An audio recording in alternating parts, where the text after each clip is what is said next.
Hello and welcome to Good Evening Britain, a Force for Good's weekly show coming to you live from our studios here in the heart of the great British city of Glasgow, with me, your host, Alistair McConnachie. Broadcasting throughout the world and around the United Kingdom, we are bringing you quality pro-UK comment and analysis every Wednesday from 7 until 8 p.m, broadcasting live on YouTube, on Facebook, on Twitter and on TikTok, folks. And on TikTok, the best experience will be found on YouTube, where you'll also be able to see our guest who's coming up at 7:30, none other than Ash, that Preston journalist. He's not been on the show for about 3 months, and we're looking really forward to speaking to him tonight. That'll be coming up at 7:30. Folks, the question tonight is, should we ignore Nicola Sturgeon? Okay, many of us want to do it. Many of us already do it. But is it wise policy? What is your thoughts on ignoring the Sturge?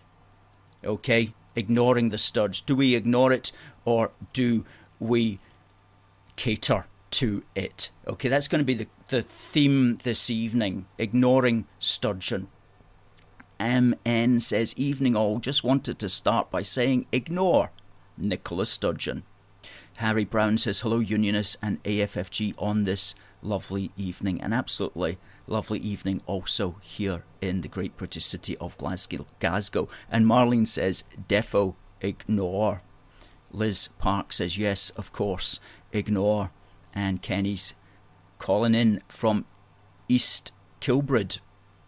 And Marlene says, get her out. Well, we had our chance back in last year, so we do have to suffer her, I'm afraid, for the next 4 years. And Marlene is from Cleethorpes. Fantastic, great British town of Cleethorpes. And Frankie says, yes, ignore Nicola Sturgeon. Good evening, Stuart. Hope to hear your thoughts this evening. And Jan is quite specific. She says, get rid of Sturgeon. Hello to Catherine. Good evening, everyone. And congratulations to the English football team. Derek says he's calling in from the great British village of Armadale. And May says, don't ignore her regarding the separation referendum that she's always trying to hold her to account for the missing money and the mess this country is in. Well, that's certainly so, isn't it? Whether we like it or not, we do have to pay attention to her shenanigans and what she is up to. And we'll be talking about that more in a minute. Liz says she and her husband should be in jail, and Liz is watching from Wishaw. Marcus looking on from Biggar. Kenny makes the point, ignore her like she's been ignoring the 55% of the population of the electorate of Scotland who voted. Isn't that so true? You know, all the time when Boris Johnson was in power, the sorts of nasty comments that Nicola Sturgeon would make about Boris Johnson, I don't have them to hand, but I'm sure somebody could assemble them, and really cutting and, you know, offensive comments. And nobody's going, oh, she shouldn't be saying that. Some people don't like that, but they just kind of put up with it. But, oh, you turn the tables on her and you say that she's an attention seeker. And the Scottish media and the Scottish politicians up here of the SNP and Green faction think it's the worst thing you could possibly ever say about her. Okay, so they can dish it out. But they can't take it back. An attention seeker, I mean to say, that's such a lowly diss, basically. Let's play the video of Liz Truss just talking about those things, okay? And because this is going to set the theme here. I went to primary school in Paisley in Scotland, and I went to secondary school. Oh, and you did too. Maybe we were in the same class. Anyway, I feel like I'm a child of the Union. that I really believe we are a family and we're better together. And I think the best thing to do with Nicola Sturgeon is ignore her. I think she's... I think... Look, I'm sorry. It's a bit difficult when she's First Minister, though. She's got a democratically elected position, just as you would. I'm sorry, she's an attention seeker, Seb. That's what she is. And what we need to do is show the people of Scotland, Northern Ireland and Wales what we are delivering for them. You know, Nicola Sturgeon can sort of carry on talking about an independence referendum. We had the referendum in 2014. It was agreed it was once in a generation. I didn't realise a generation happened within 10 years. That doesn't make any sense. So we've got to call her out on that, but at the same time really delivering for Scotland. So some of the policies I'm talking about, the investment zones, the free ports, we need to make sure they're delivered in Scotland too. So that's an absolute no to another independence referendum whenever you are Prime Minister. There you are. Well, ladies and gentlemen, thank you very much for those. I am wearing Scottish colours as well. Indeed. So that was the very interesting comments which were made by Liz Truss, who the bookie's favourite seems to be for the next Prime Minister of our land. She said ignore Nicola Sturgeon. She called her an attention seeker, and she said that, you know, the Nats have spoken about once in a generation, and a generation isn't, of course, 8 years. And that's a very good point that she makes. But one or two people have commented as a consequence of that, that one has to be awfully careful about that rhetoric. And Effie Deans wrote a very good article just the other day, actually, and 2 days ago, and she pointed this out, and I'll just tell you what she said. She said, Truss is merely telling the SNP that you will have to wait a generation when she says that, really, isn't she, when you think about it? Effie Deans here, she points out, it's been almost 10 years since the last referendum. Well, what happens in another 10 years? After another 10, we would be getting close to a generation. 10 years in the lifetime of the UK is little more than an instant. So what Effie Deans here is suggesting quite correctly is that don't get caught up in that rhetoric, because, you know, a generation's going to come and then it's going to pass. And if we've tied ourselves into this sort of thing that we're not going with, that we don't want another referendum in this generation, well, what happens when a generation so-called passes? What happens when 20 years passes? And that's not going to be that long from now. So it's not very strong. It's not a very strong point to make. And the very next day, Stephen Daisley, who's another journalist, made essentially the same point. Perhaps he had been inspired by Effie Dean's article, I don't know. But he said, drop the once-in-a-generation chat. It's fun to remind the nationalists of their own words, but unionists are beginning to talk about this as though it were a constitutional provision. Once in a generation was the SNP's rhetoric, not Westminster's, and it is strategically foolhardy to adopt it as a standard. Eventually a generation will pass, and when it does, Westminster will rue giving legitimacy to this notion. The pro-UK position is this: there was a referendum in 2014, the result was clear, the matter is settled, there will be no further referendums. Well said, well said. The point there basically is that we don't want the existence of the United Kingdom to be perpetually up for question and to be perpetually threatened by referendums. If we allow that, we are saying that the United Kingdom has no inherent integrity, that it's simply vulnerable to a referendum any time at any point. And that's not good enough. So once in a generation or not once in a generation, we don't want a referendum calling the existence of our own country into question. We don't want that at all. That's the bottom line. Now, if you're going to make that line, if you're going to make that very strong, authentic unionist line, you've got to have the knowledge and the confidence that you can stand by that, and you can stand up for that integrity, and you can make it a real thing. You can make the existence of the United Kingdom a real thing that's not going to be called into question. You know, if you're going to say that the United Kingdom is not up for question, you've got to be able to stand by it. You've got to be able to make the case for it, and you've got to be able to be putting forward policies which are strengthening that kingdom from day to day. Okay, so let's talk about some of those sorts of policies. Now, points that you have to make if you are going to stand by the United Kingdom, and if you are going to say, look, this is one nation, indivisible, we shall not be divided, and we are going to keep it on the road, then these are the following points that a Prime Minister should be going straight into office and doing. And as soon as Liz Truss sets up a new cabinet, we will be bombarding her with our ideas, and we will be bombarding the cabinet members with our ideas. We'll be doing our little bit. But the first thing that she has to do, is to get rid of the Northern Ireland Protocol. Now, the article by Effie Deans, she says the Northern Ireland Protocol is an existential threat to the UK, which means a threat to its very existence. Not immediately, but long term. That's why Sinn Féin are so concerned to defend it. Brexit means that the UK will gradually diverge from the European Union,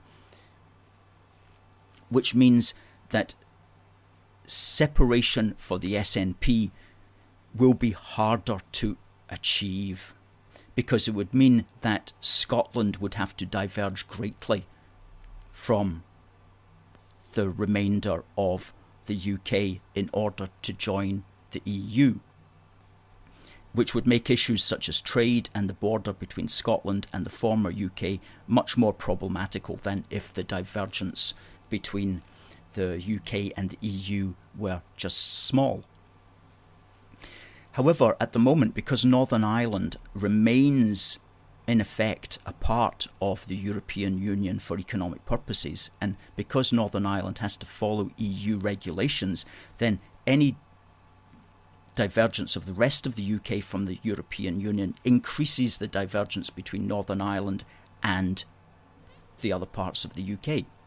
And so at some point, what's going to happen is Northern Ireland is going to feel itself so closely aligned with the EU and so divergent from the UK that it depends economically on its relationship with the EU and not with the UK.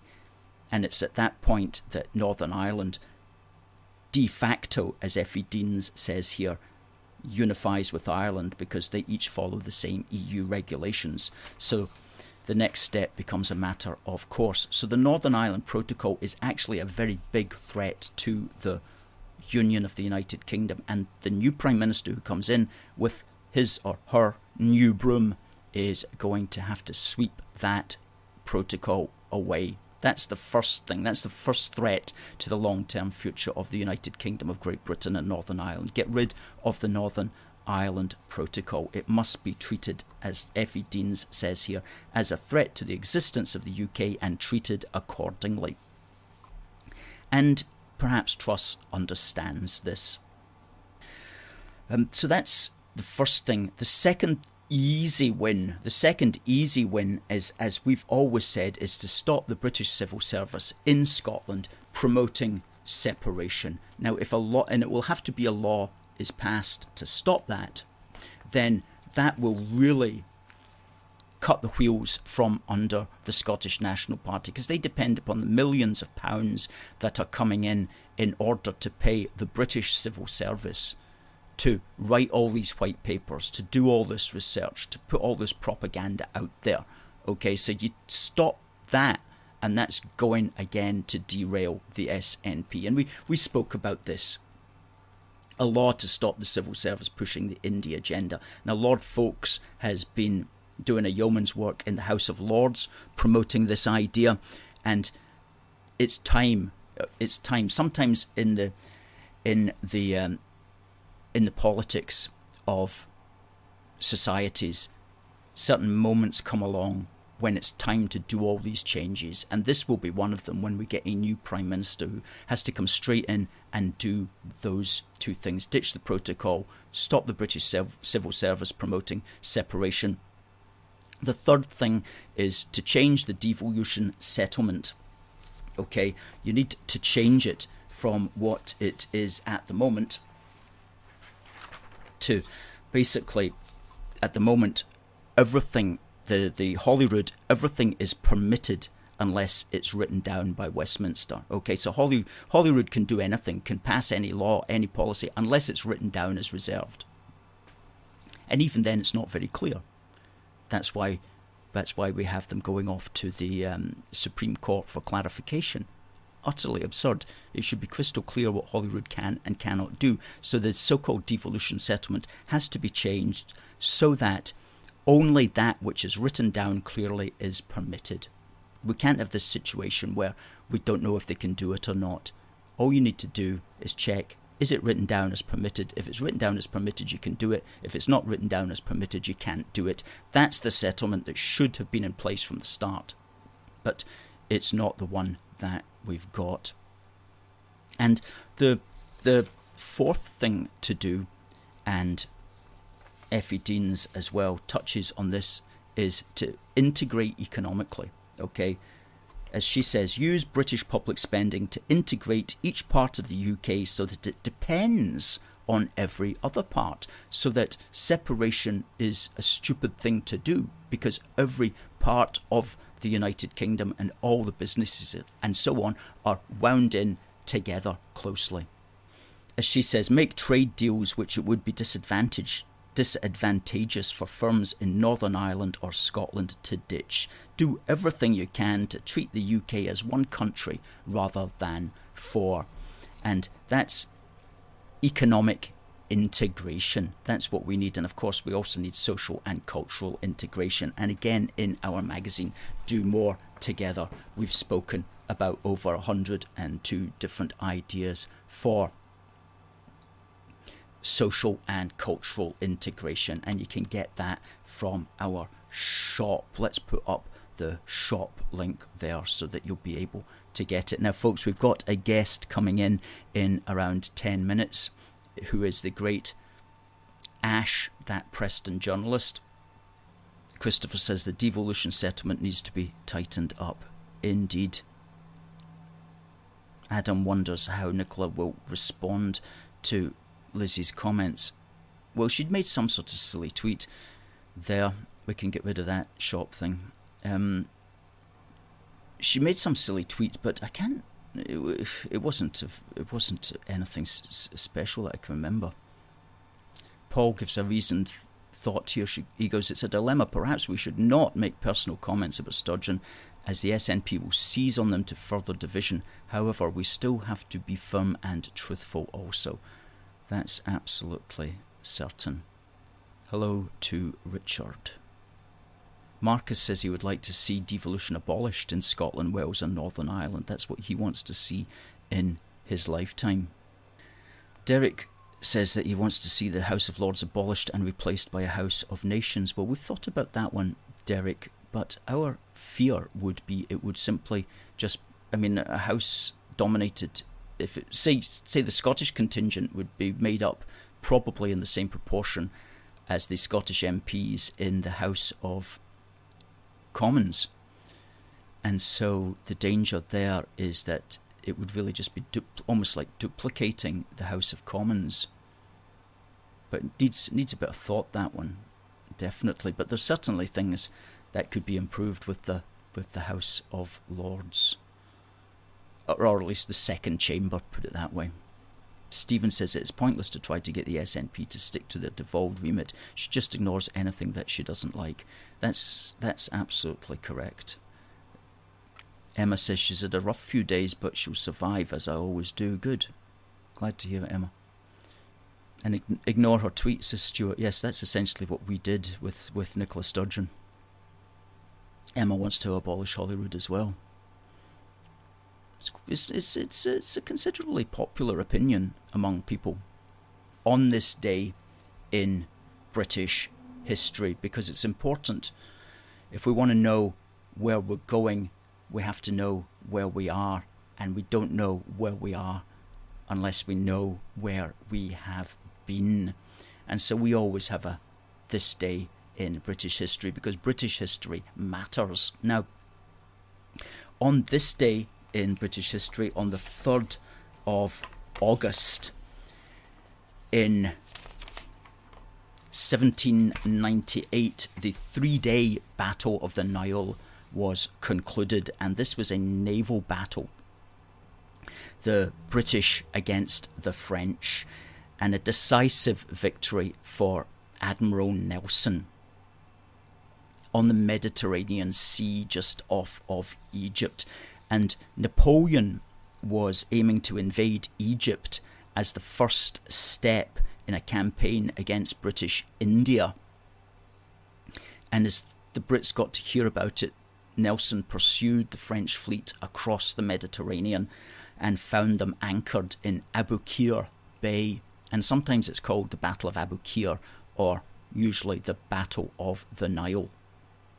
And so he ordered an immediate attack, and the battle lasted for 3 days. And on the first day there was this massive explosion, and we've got a painting there. It was an explosion of the French flagship L'Orient, destroyed after a fire started by paints which had been left on the deck. And that painting is called The Destruction of L'Orient on the 1st of August 1798. And that's a pretty dramatic photograph. Painting. I guess that's L'Orient blowing up in the background, and some soldiers there clinging on to a cannon that looks like it's going to be flying off the deck at any moment. So the Nelson destroyed the French Mediterranean fleet, and that gave control of the Mediterranean to the British, and the ability of the British to block French ports and trap the French army in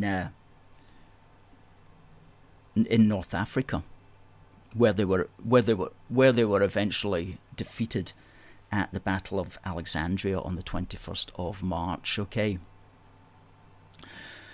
21st of March 1801. Now that battle is commemorated on the Nelson Monument in Glasgow Green, where it says Aboukir. It's also commemorated in West Nile Street in Glasgow. West Nile Street, which is one of the main thoroughfares in Glasgow. That's named after the Battle of the Nile. And there's also an Aboukir Street in Govan, which remembers that battle as well. So it's remembered quite a bit. And we've also got 2 Nelson Streets in Glasgow, and we've also got a Nelson pub in Glasgow, which I've been in.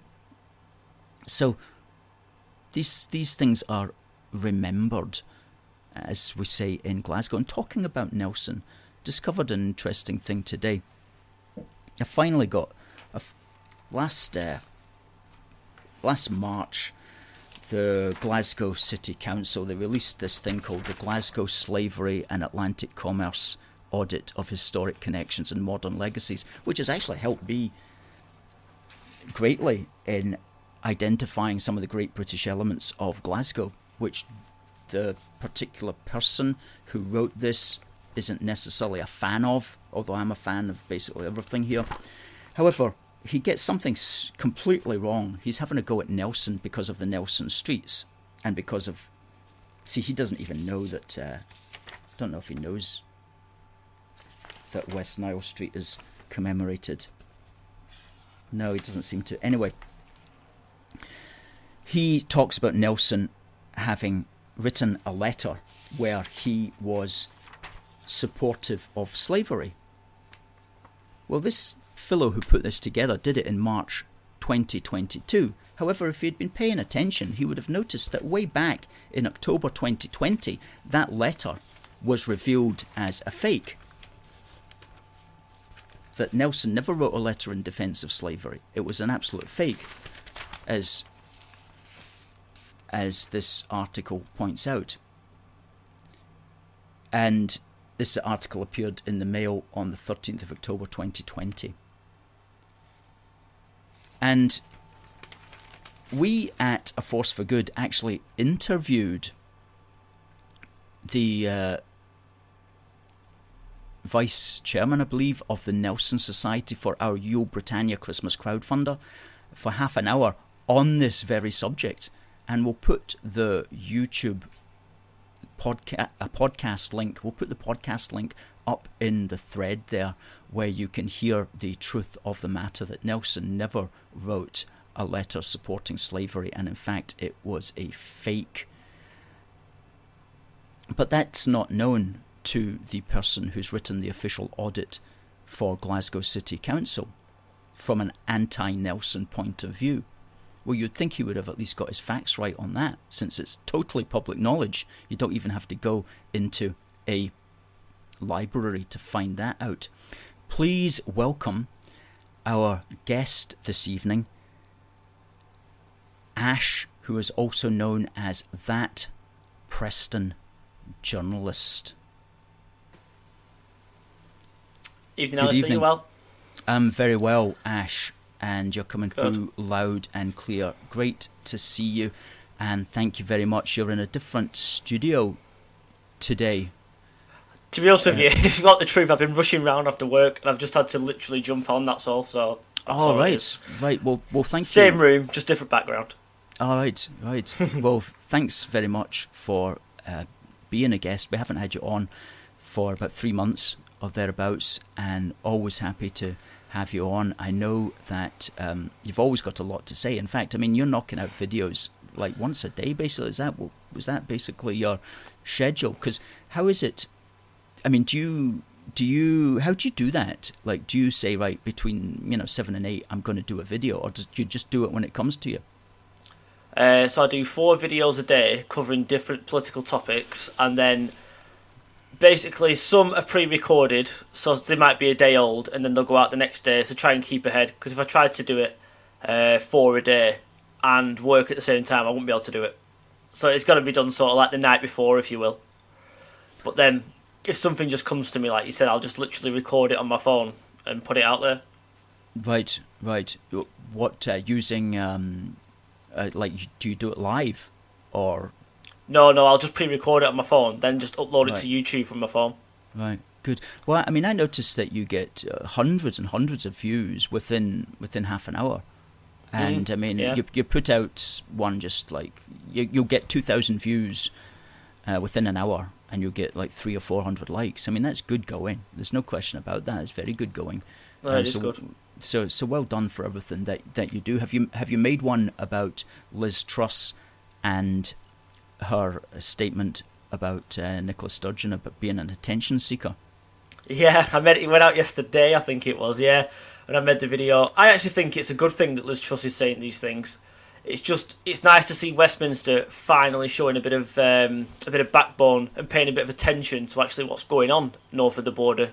I mean, you know better than most the state of what the SNP are turning Scotland into at the moment.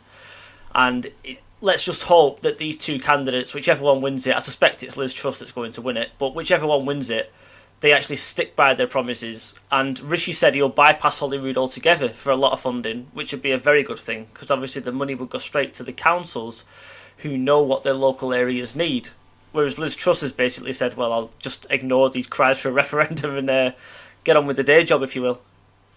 Yes, absolutely. There's so much that they could actually do, but it's going to require them to take a whole new view of things. I think Stephen Daisley, he made the point here, and I don't know if I've got it straight to hand, but he made the point that once they get into these positions of power, the day-to-day carry-ons in Westminster tends to just take up all their time, and they don't have they're just running back and forward on these little things. It's as if they don't really have a grand project. He didn't make this point. I'm making this particular point. Yeah. That these people need, whether it's Truss or Sunak, they need a grand project that will characterise their premiership, and it should be from our particular perspective, making the United Kingdom great again, which means essentially building the integrity of the United Kingdom itself, because, you know, it's maybe not fully understood in some parts of Whitehall, but Britain is the union of Scotland, England, Northern Ireland and Wales, and that has to be brought together. If you don't bring that together, if you don't strengthen that, then you don't actually have a Britain, which means you don't have a British Parliament. So there's that grand project. Now is the time for that, I think. Well, you know, this might sound a bit harsh, but if you can't stand the heat, get out the kitchen. It's not like anyone's forcing them to apply for this job. And I'm not saying it's an easy job, but they're supposed to be leader of the Conservative and Unionist Party. And if you're not going to focus on the union, then you're probably in the wrong job, aren't you? And on top of that, they've got a cabinet. I mean, the government payroll now is ridiculous. It's something like 100 people that are on the government payroll. If you can't pass them projects that you want doing and tell them to do it, then what are they there for? You might as well not have a cabinet and save us all a load of money on the taxpayer money. Sorry. Yeah, I know. It's absolutely remarkable when you see it's minister for this, minister for that. You know, what is it that they're actually doing, and how is that contributing to things? I mean, maybe you do need people, and maybe you do need departments for those sorts of things, but do they need to be ministers of state? Do they need to get a huge amount more in their payroll? Whatever. It's there are things about the Westminster structure that, even as a unionist, just because we're unionists doesn't mean that we agree with the way that Whitehall and the civil service and British government is necessarily run. I mean, there's lots of improvements that can be made. Yeah. Democratic improvements as well, not to say economic savings, but there's a lot that can be done, because there's this horrible feeling that it's, you know, once they get in there, they just become part of a system that doesn't seem to have our interests at heart at all. And maybe, I don't know, maybe it's just the way that these sorts of big organisations end up working. These big companies, it's just like when the government's a kind of company of a sort. You know, they just, I don't know if I don't know what your thoughts are on that and reform in general. Look at the state. I mean, every single year we seem to get new ministerial positions that never existed in the past. You've got, I mean, what's that Lorna Slater of the Scottish Greens? What's her title? Something like Green Buildings Minister or something. I mean, what is that? Minister for the Circular Economy, I'll have you know. I mean, what is that?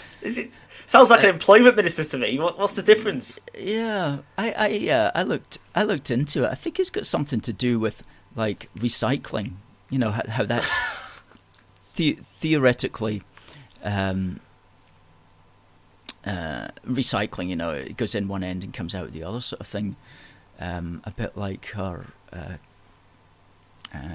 comments tend to do, I have to say. But yeah, something like that. I mean, and they're not. I saw you put out a wee video about Ross Greer. What was that one about? Oh yeah, the Green Greer. Yeah, he's it turns out that obviously he's supposed to be about the environment and all this kind of stuff, and then someone took a picture outside his constituency office, which I think is in East Dunbartonshire, and it's if you look at the picture, it's got plastic on the floor outside it, cardboard, glass, you name it, everything, just piled up out, basically fly tipping all over a public walkway. We've got that picture actually. We'll put it up in the we'll put it up in a second when we find it. But that's right. I couldn't believe that. That's outside Ross Greer's actual office as well. Yeah, I mean, doesn't he have any sort of concept of there it is there. Yeah. We'll just get rid of that red banner so you can see it properly. Yeah, that's it. Yeah. But there you go. That's what a mess. That's it. You can see mess. Insulation, plastic, cardboard, glass, everything that should go in a recycling bin just on the street. I know, and I don't know if he put it there himself. He probably did, but you'd think he could at least like shift it to the corner or something like that, so it wasn't such a ridiculously bad optic for him. But there you go. Of course, yeah. You know, just talking about minister positions. Then I've literally just found one now. I was scanning through, and that's Alok Sharma. He's literally a minister for COP26 that has already passed and was a complete and utter failure anyway. The guy that started crying live on telly because he was scared planet was going to blow up or something. I'm like, did he? Yeah, he started crying live on TV. Yeah, unbelievable these people are, honestly.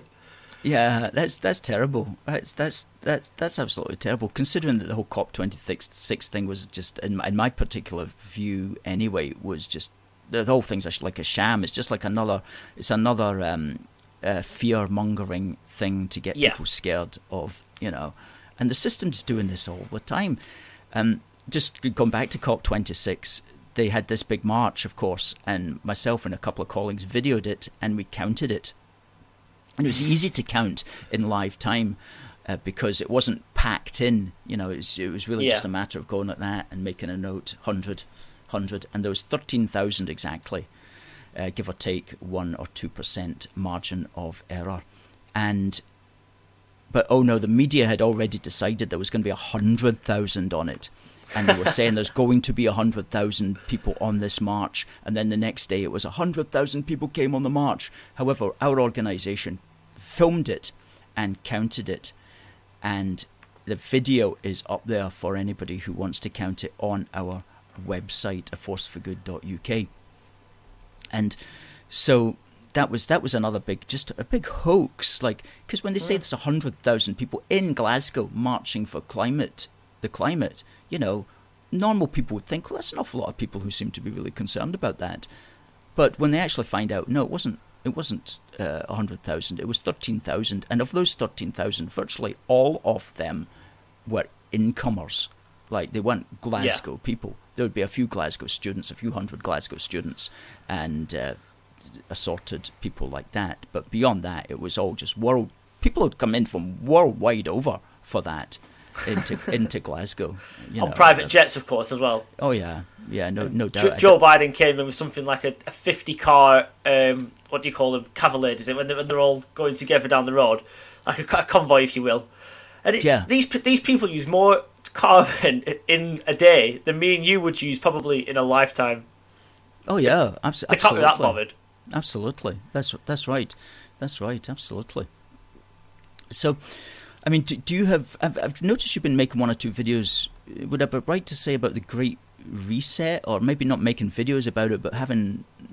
beginning to comment on things like that. Is that the food I that believe you're going to go down in? Mm-hmm. It's definitely all about control. Everything that's going on at the moment is about control. Every aspect of our lives at the moment, these people cannot wait to stick their big noses in and try and stop us doing what we do, trying to take our freedoms away bit by bit. And it all seems to be done by stealth, doesn't it? It always starts with, for example, children. It will start with primary school children and people that are easily impressed upon. And then they try and pass it on to the adults. But obviously they won't target us because we've got our own free minds. But there's so many things going on at the moment. Look at these farmers in Holland. They're being told they have to give up 30% of their farmland to stop some sort of nitrogen build-up. But who gets that 30% land? The government are literally confiscating it off them. People that have farmed this land for years, centuries even, and they're having the land taken away from them to try and stop some sort of pesticide build-up in the atmosphere. Yes. It's all under the guise of climate, like they're trying to save us. But in actual fact, it's taking away your rights bit by bit, week by week. Yes. Yes, I agree with that, and it's something that the 2 Conservative candidates for Prime Minister haven't addressed, and I can't really imagine them addressing it, unfortunately. But it is a big elephant in the room that they should be talking about, because it involves, the World Health Organization, the World Economic Forum, these big major globalist organizations who are enforcing control just as badly as, in fact, almost more so than the EU. For example, the EU was making up laws for Britain, but in a sense, the WHO and WEF are setting various agendas behind the scenes for Britain as well. I mean, I always remember, we came out of the EU technically on the 31st of January 2020. Mm-hmm. And within 8 weeks, we were locked down in our homes. Okay, so we're thinking this is going to be great freedom for Britain from the EU, within 8 weeks, we're actually imprisoned in our own houses. Right, so much for the freedom that we were expecting we were going to get.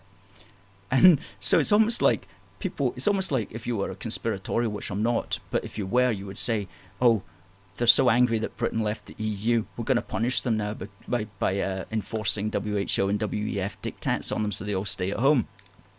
and on pain of punishment as well. Yeah. And we're not really out of that yet, because no politician has redeemed us from that. No politician has chucked that in the bin.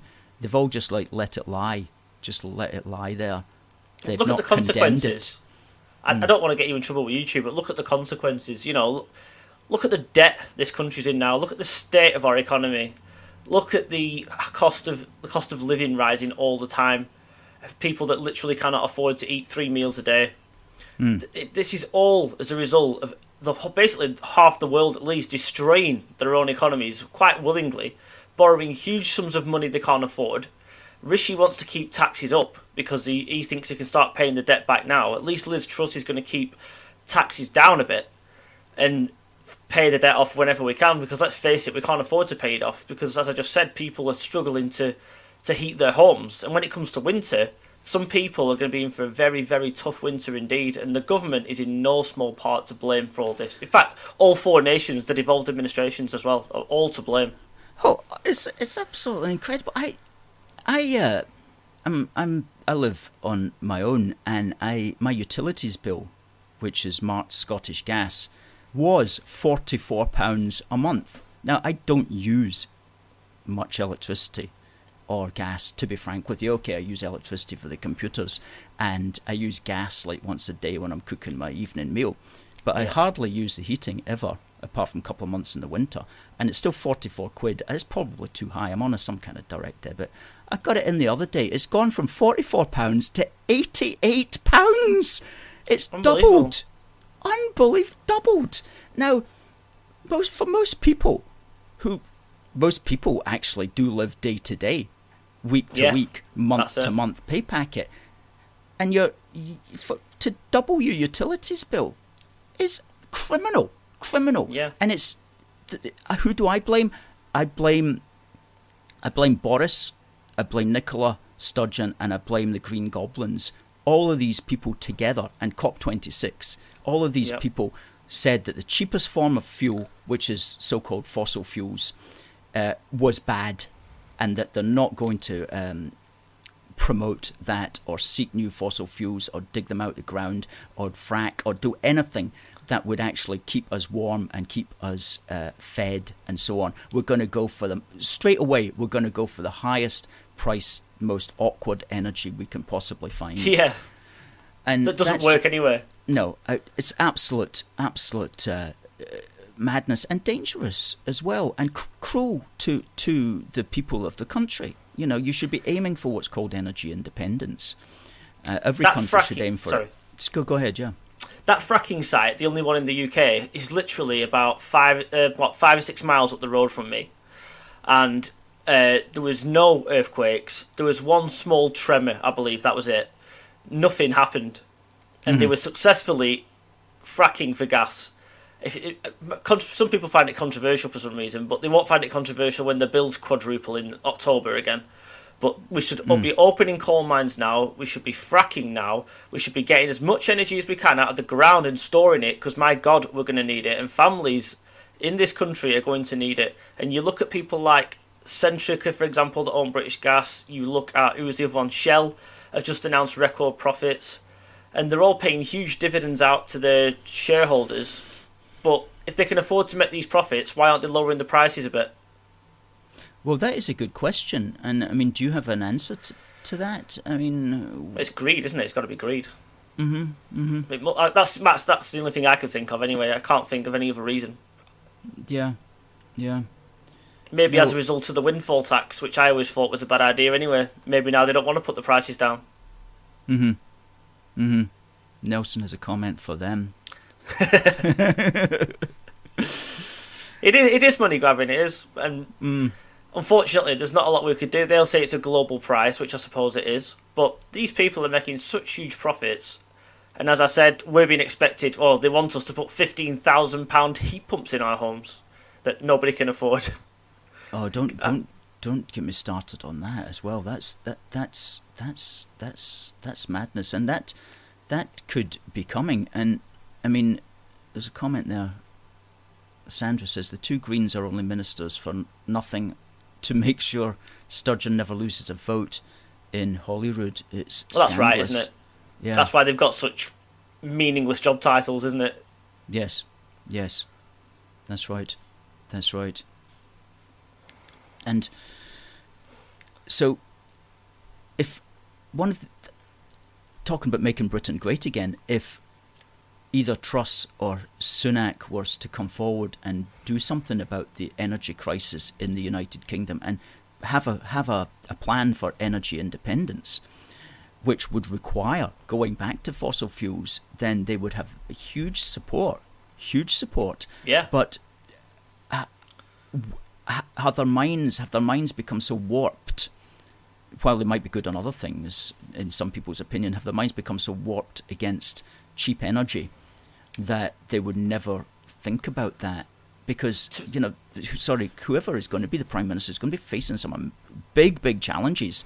Yeah. And so I hope, and we're all going to have to hope and pray for them, because they're only human beings at the end of the day. But I mean, it's really going to be difficult for them going forward. If energy bills are doubling, then that's unsustainable for a great number of people. Of course it is. I mean, to be fair to them, they've both said they would start fracking, but only if that local community where the well is placed agree to it, which is fair enough, I suppose. But there has to come a point as well where we have to start opening coal mines again or something.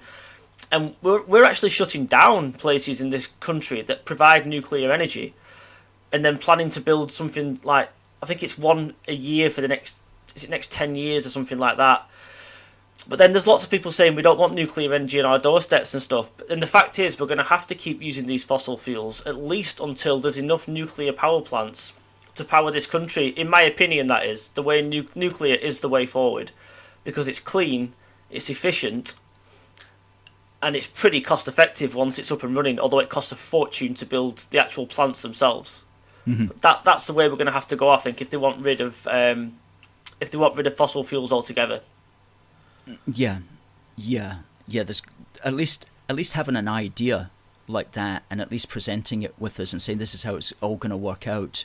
That would be a start. That would be a start. But they don't even have that on the agenda. It's I don't think they expect to be in a job long enough for a long-term plan, do they? So they just this is the problem with our system, isn't it? That's another good point about our system, is it's one in the door, one out the door, and then they're forgotten about forevermore. And even if you do vote for somebody, it seems that politicians, or MPs, shall I say, from a certain party, can just take it upon themselves to oust that person anyway. Obviously, talking about Boris now, for all his faults, he won an 80-seat majority and got a clear mandate from the country. Yet it seems that MPs don't care about people's votes now. So they can just oust them whenever they feel like it anyway. So it makes you wonder what the point in voting is. Oh, gosh. Well, don't go there. Don't go there. Mark Donald says, you two should start your own party. Well, that's another difficulty, isn't it? I suppose we certainly could put our brains together and come up with some good policies. And that's what basically we're doing as it is, isn't it? I mean, you're coming out with your ideas. You're putting them out there on your YouTube channel, which is youtube.com/thatprestonjournalist. Again, with the voting system, you haven't got a chance, really, have you? It takes someone very special to actually manage to do something like that. And the last person to do it, probably the only person to do it, was Nigel Farage, wasn't it? Nobody else has managed it. Yeah. Well, as long as we have politicians who pick up on the good ideas, that's, people say, what can we individuals do? Well, you can try to feed your ideas to the politicians and hope that they are in a position to do something about it. And you can also wish them the best, and try to strengthen their arm as much as possible. So you're on youtube.com, That Preston Journalist. You're also on Twitter at AKWriting88. Yeah. And it's coming to the top of the hour shortly, so we'll say thank you very much for coming on this evening, Ash. 20 minutes passes very quickly. Folks, please do check out Ash's stuff. Follow him on Twitter and follow him on YouTube. And I can just say one more thing before I go. Please do. We spent a lot of time slagging politicians off there. I would just say to everyone watching, they're not all bad. I've met lots of MPs, and they're not all bad at all. There are some good ones. Oh, absolutely. It's sort of a hobby to slag them off, isn't it, when things are going badly? So that's what they're paid for. Yeah, I know what you mean. And everybody's in it for the best, even though in our personal opinions they may be mistaken. They themselves are in it because they believe they're doing the right thing, you know. Anyway, on that philosophical note, we'll say goodbye, Ash. More power to your elbow, and keeping the British end up. We'll see you next time. Thank you, Alistair. Thank you, everyone. See you later. Goodbye. Good old Ash, that Preston journalist, always a refreshing voice on the scene. Good stuff. Okay, folks, thank you very much for watching. Now, we're going to be back next week, so in the meantime, please do like, share and subscribe, because we're trying to get our YouTube followers up there, but YouTube seems to have it in for us, it seems. Anyway, we're not going to stop putting out the message, but if you can share or subscribe on YouTube, please do so. Click the red button, then click the bell for notifications. Ladies and gentlemen, it's come to the end of the programme. It just remains for me to say thank you for watching. God bless the United Kingdom, and God save the Queen. See you next week.